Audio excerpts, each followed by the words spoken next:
પાટણ જિલ્લાના લોલાડા ખાતે નાગણેશ્વરી આશ્રમ ખાતે નારી રક્ષા સેનાના હોદ્દેદારોએ મહંત શ્રી શિવાનંદજી સરસ્વતી બાપુની મુલાકાત લીધી। નારી રક્ષા સેનાના મહિલાઓની મદદ, મહિલાઓના હિત માટેની વાત કરવામાં આવી। સાથે નારી રક્ષા સેનાના યુવા યોદ્ધાઓનું મહંત શ્રી શિવાનંદજી સરસ્વતી બાપુ દ્વારા રાષ્ટ્રીય પ્રભારી બાલુભાઈ શરવૈયા, ગુજરાત પ્રદેશ યુવા ઉપપ્રમુખ અશ્વિનભાઈ ચાવડા, ગુજરાત પ્રદેશ યુવા મહામંત્રી હેમંતભાઈ પટેલ, પ્રદેશ એડવાઇઝર શાંતિભાઈ શિયાળ, એડવોકેટનું બાપુ દ્વારા તલવારની ભેટ આપી સન્માન કરવામાં આવ્યું। સાથે નારી રક્ષા સેના ખૂબ આગળ વધી મહિલાઓની મદદ માટે હંમેશા કામ કરતા રહો તેવી શુભકામના પાઠવી હતી। आज रोज लोलाड़ा श्री नागेश्वरी माताजी लोलाड़ा जागीर मुकामे सुरतથી नारी रक्षा सेना संस्थापक एवं सेजलबेन सरवैयाना अनुसंधाने अहींया पधारेला श्री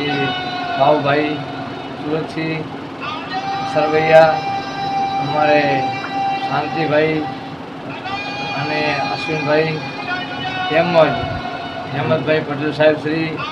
આ નારી રક્ષા સેનાની ટીમ અહીંયા પાટણ જિલ્લાના શંકેશ્વર તાલુકાના લોલાડા ગામે પધારી અને આ નારી રક્ષા સેના ઉત્તરોત્તર પ્રગતિ કરે અને કંઈક નવીનની અંદર આ દેશની અંદર ગુજરાત સરકાર, રાજ્ય સરકાર આની નોંધ લે અને સરકારશ્રી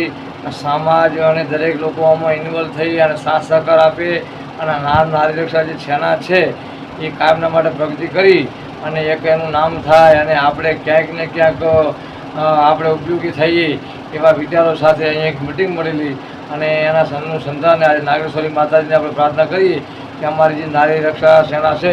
એમાં તન મન ધનથી નિસ્વાર્થ ભાવે આપણે એકતા મંડળ કરીએ, દીકરીઓ, બહેનો, ધર્મ, ગાયો આ દરેકની રક્ષા થાય, આપણું સંગઠન થાય અને હિન્દુત્વ આપણું ટકી રહે, ધર્મ ટકી રહે એવી ભાવના સાથે મહંત શ્રી શિવાનંદ સરસ્વતી નાગા ફોજ રાષ્ટ્રીય ધર્મ પ્રચારકશ્રીના ઓમ નમો નારાયણ શુભાશીર્વાદ. જય માતા.